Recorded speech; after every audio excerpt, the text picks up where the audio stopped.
Hey guys, check it out. This is the E-Glide ST. I am back in Santa Monica and I'm hanging out with the founder of E-Glide. This is David Lorelei. How's it going, man? Court, how are you? I'm doing great. I remember the last time we hung out, we were checking out your SS and I looked at it as like, oh, this is a good value. It's kind of a great experience for like city riding, you know, smoother streets and stuff. But at the time you had sort of like a lower end, higher end, and now I'm seeing the ST, which takes it further. You've got suspension, bigger tires, nicer stuff. What does the name stand for? Can you just... Street Trail. Street and Trail, yeah, okay. Yeah. This is the bike for those that the SS wouldn't work for. Mm-hmm. We had a lot of customers who expressed an interest in an e-bike that had more power, gearing. They could, you know, use it for different applications. Absolutely. And we put together this bike. We put the best components that we could find on it, and I hope you like it. And frankly, you still hit a good price point, and that was one of the things. We're just down the street from your shop. Again, Santa Monica, beautiful place to go riding. So people can actually come and pick this up from you if they live nearby, that's right? Absolutely, sure. Okay. Otherwise, this is more of an online bike. People buy it, you ship it to them. I think you have a decent warranty. Can you remind me? 1 year comprehensive. 1 year comprehensive, Mm-hmm. yeah. So it's kind of this hybrid strategy, and that allows you to keep the price a little lower. We were talking about it earlier, and you're like, yeah, we're trying to hit like $16.99. Is that still what you're thinking? That's what we're selling the bike for. That is awesome. I mean, that's a pretty good value. I'm going to just jump in here and give you guys my feedback and my opinions about all the specs and stuff. What amazed me was that it comes in 3 different sizes, 17, 19, did you say 21? 21. That's great, because, you know, if you're a taller rider, sometimes it's hard to find like a large bike, but one that's still sort of affordable. You've got this nice, pretty custom e-bike specific frame. It does slope down a little bit. It's still a high step, you know, and a lot of times I'm like, well, you know, that means you got to swing your leg up higher. You'll notice that there's this great real rack, but if you have a trunk bag, you can kind of clip that. So I do like that at least this is sloped, but that you managed to fit bottle cage bosses. Yeah. Just for you. Just for me. This is, I mean, come on, this is a big deal. Like if you're using this to commute, having a water bottle, I'd probably get one of those side mount cages, but you could also put like a folding lock. I reviewed like a bicycle GPS recently. It's just nice to have those, not have to worry about it. You don't have to use them, but it's cool that they're there. The rack uses standard gauge tubing.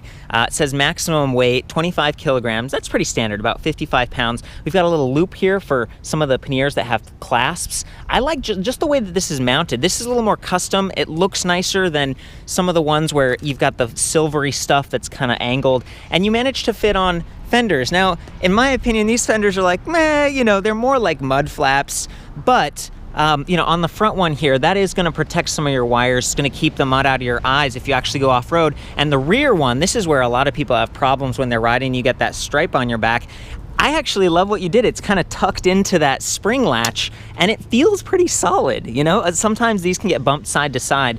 The back one especially works great, and the front one, it works all right. It's nice to have it. It's gonna stay out of the way of your toes so you don't get toe strikes when you're pedaling, and you've got integrated lights here. So this is pretty cool. This is the Kendo by Spinninga, runs off the main battery pack, and then in the rear we have this blaze light, also runs off the battery pack, and I was trying to trace the wires here. You know, it's zip tied on, should be a little bit easier to service, but you know, the rest of the wires were all pretty well integrated, and that's why I called this a purpose-built electric bike before. You can see the battery matches. This is kind of like a, we were saying gunmetal metallic dark gray. Mm-hmm. That's a pretty cool color, but it kind of comes off as black when you first see it, and I kind of like that because it matches the fork, it matches the battery without them having to really be paint matched.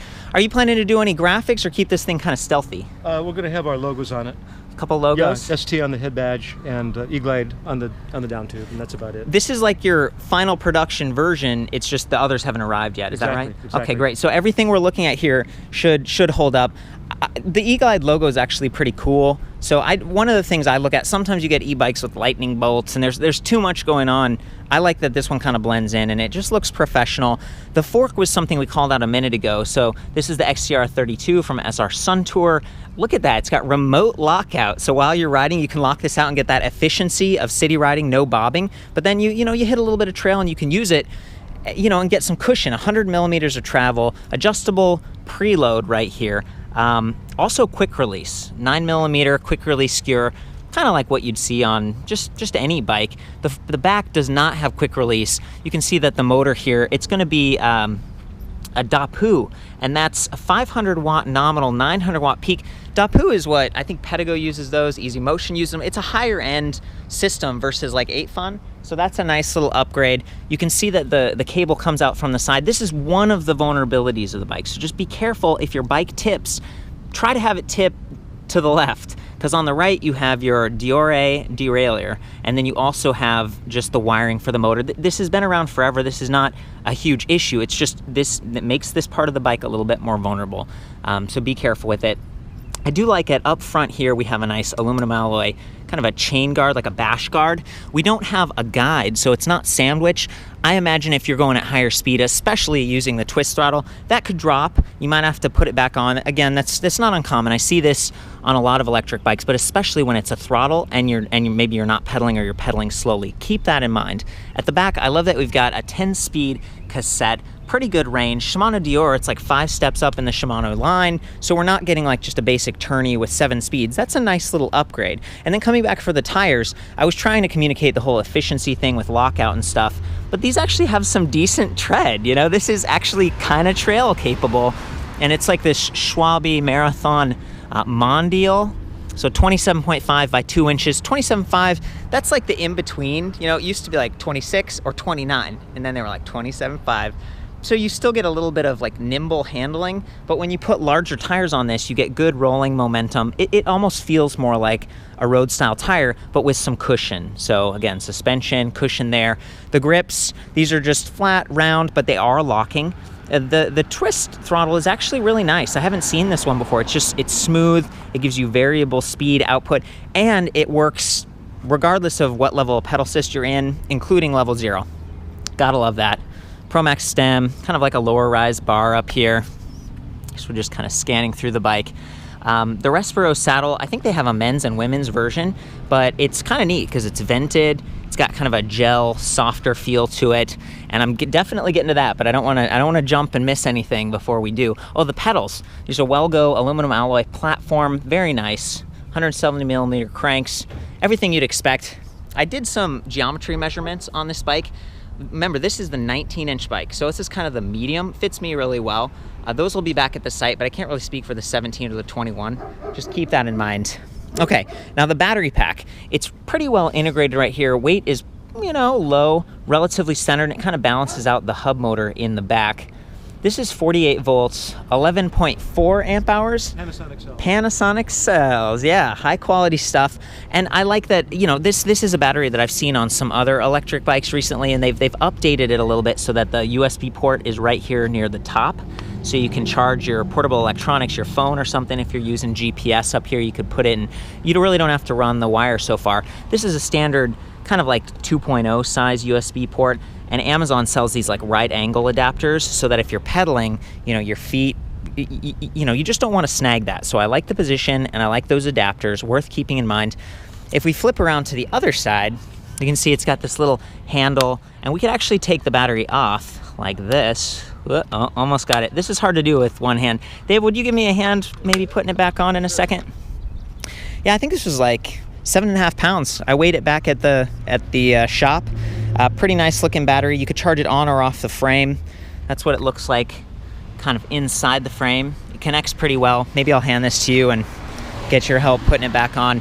You do not have to leave the battery, the key in when you're riding, and that's nice because you don't want to bump this with your legs. I might actually just hand this off to you. Thank you.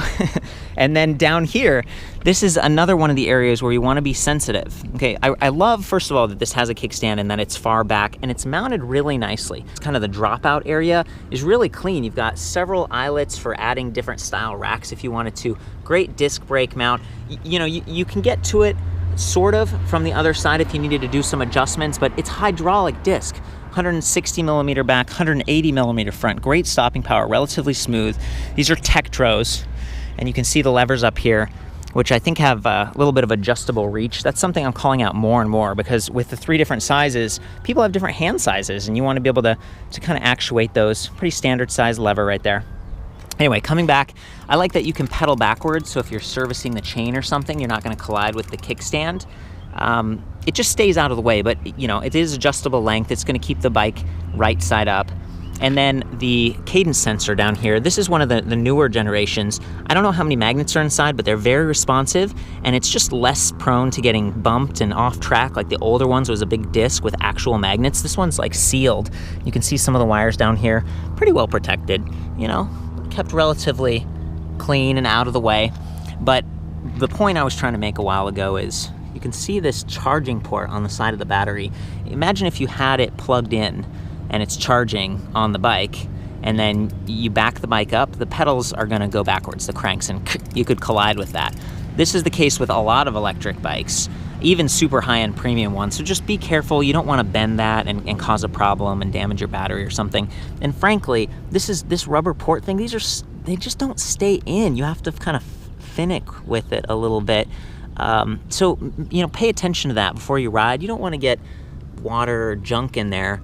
And again, this is something that's not specific to this e-bike. It's whoever manufactures this battery design. I wish they would spend a little bit more time on this port, because the USB one totally stays in, but it's not down there where it could get wet and everything. And again, the fender doesn't extend quite low enough to protect that. So, you know, area of opportunity right there.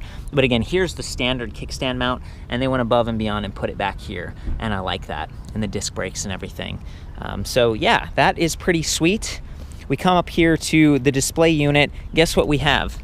A second USB port, like right there, even closer. I like that. And a lot of times I would say, well, hey, you can power some lights off that, but you already have decent lights. And there are nicer, you know, super powerful ones that are more about seeing your way versus being seen. I think these ones are a little bit more safety oriented, and this one's not super visible from the sides. Depending on your commuting environment, that's one area where you could step it up a little bit.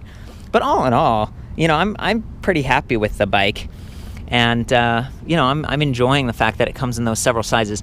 Finally, my favorite part right here. Check this out. We open this Pro Max collar right here, pull this thing out. I have never seen this brand before. Uno Caloi Performance. It's a seat post suspension, guys. I love that. And I think this is, you know, 30.9 millimeters, so it's a little bit wider than the standard 27.2. It's got a little bit of play up there. Not a whole lot of you know, travel, but enough to smooth out the ride, especially when paired with that fork.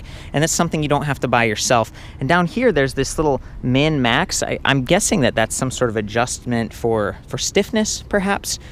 Just neat to have. You know, you could always do something different if you wanted, but I think a lot of people just take what they get with the bike, and it's neat to see that they kind of upgraded that. Okay, so kind of locking that in, taking another step back here. Dave, you've been hanging out here. Did you hear me miss anything, or do you have any corrections? I think you've covered it. I do. Mostly covered it? The LCD screen, you didn't get into that, but it's a thing of its own. Oh yeah, we're gonna jump into that next before we actually hop on the bike. You covered it all. Covered it, well, except the charger. Look at this. Thank you for bringing this. This was a last minute. I was like, you know, what's the deal? 2 amps, 1.5 pounds, relatively compact. There's the little plug I was talking about before. You know, kind of what you'd expect. Yeah, pretty generic. Now let's just jump right in.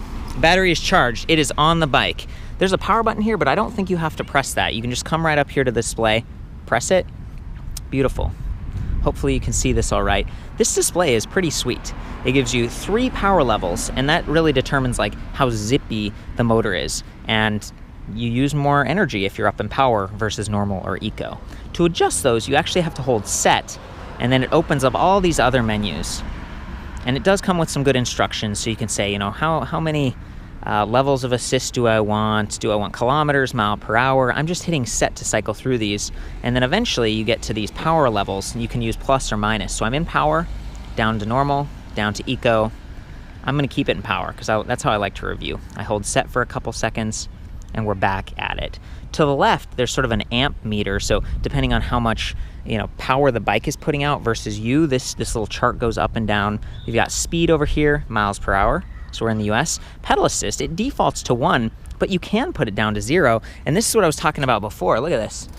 Oh yeah, I don't even have to be on the bike. It's like a scooter. I mean, that's kind of a neat feature, and being able to go full power with the throttle in any level of assist It's nice for when you want to zip across the street or get started without using the cadence sensor. Cadence sensors do take some time to rotate, and if you're on a hill and you're like, I need help now, it's nice to have that twist throttle. Just be careful. You know, it takes some getting used to if you're not used to a normal bike and you get a little spooked and you bear down on that's going to put out some power. So I would call this a little bit more of an advanced ride. You get the power, you get some speed and torque. Just, you know, it's right there. It's kind of always active. Pedal assist levels go from 0 all the way up to 5. Of course, the higher you go, the higher your top speed. Peaks out just around 20 miles per hour, maybe a smidgen above that. And then over here, we've got our battery indicator, 5 bars, 20% increments. Time, if we hit set, it's gonna go to odometer, trip meter, all kind of what you'd expect. And then I think this is voltage here too. So right next to the battery. Over time, you could memorize like the voltage numbers and stuff, but I usually just go off the battery indicator. And I'd estimate, you know, this is kind of like a 25 to 50 mile bike, depending on all those settings. Are you using a throttle exclusively? Are you heavier? Are you going up a lot of hills? Is it windy? There's a lot to consider. You know, there's a lot to appreciate here too. I think that's it. I might hop on this thing and ride around. Actually, would you mind? I mean, you're a little bit taller than me. How much do you weigh, Dave? I think about 180. 180? Yeah. Okay, this is pretty, yeah, you're like a lean guy, but you're muscular. I'm only 135, and a lot of times people want to see what it looks like to have like a bigger guy on there. So maybe you can just ride down, do a quick circle, and I can do third person view? Sure, let me get my helmet and we'll do it. Sweet. In the meantime, I might hop on this myself and do my little around the block and meet you back at the shop. Thank you for that, by the way. I like the safety thing. I appreciate that. See you at the shop. See you at the shop. Oh, what a good guy. It's kind of nice that he's setting a good example. A lot of times I'm riding with people and they just, maybe they skip that, but I think it's important, especially in a crowded neighborhood. Great, so I'm doing the step over. I'm in the highest level of assist, and that's designed to show you how zippy it is and what the motor sounds like. Keep in mind, it'll probably be a little quieter if you ride in, 1 through 3 assist.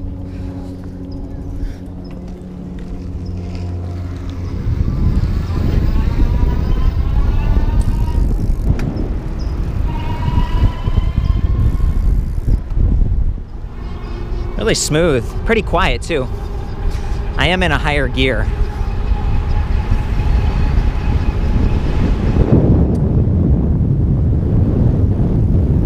And then the remote lockout on that suspension fork is a cool feature, because you don't have to like get off and go ahead and click it. So there we go. Yep, getting some good cushion. I was surprised at the weight. It's about 54 pounds, and I don't think this is an air suspension, so they managed to keep it kind of light for a 500 watt motor with a 48 volt battery. Not bad at all.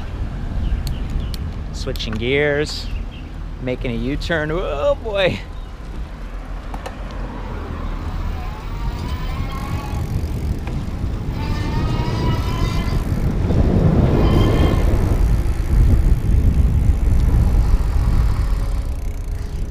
Really smooth braking as well. Definitely appreciate that. Well, I'm gonna put the camera down for a second, head back to the shop, and get some footage of Dave, and maybe put a camera on the bike too. It's performing pretty well. Definitely a big step up from the SS, but you pay a little bit more, so makes sense.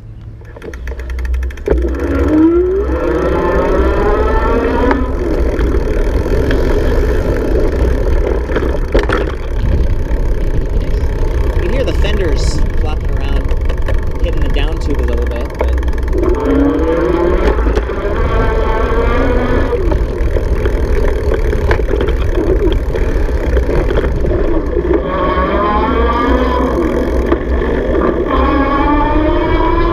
great test.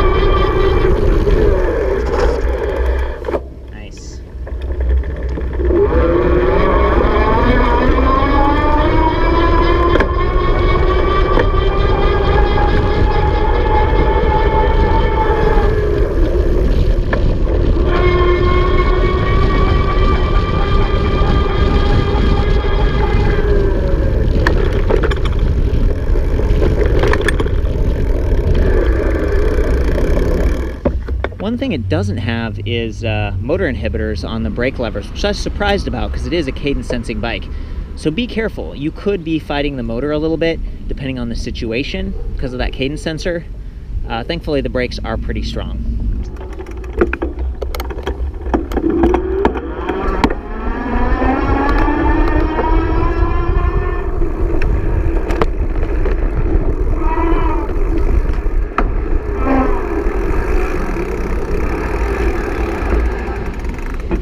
Okay guys, I swapped out my helmet. Dave's got his. I like that one, man.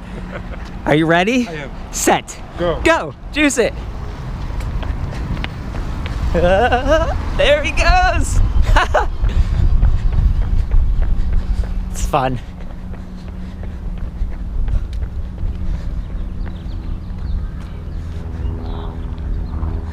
Rock on. Want to give me a brake test?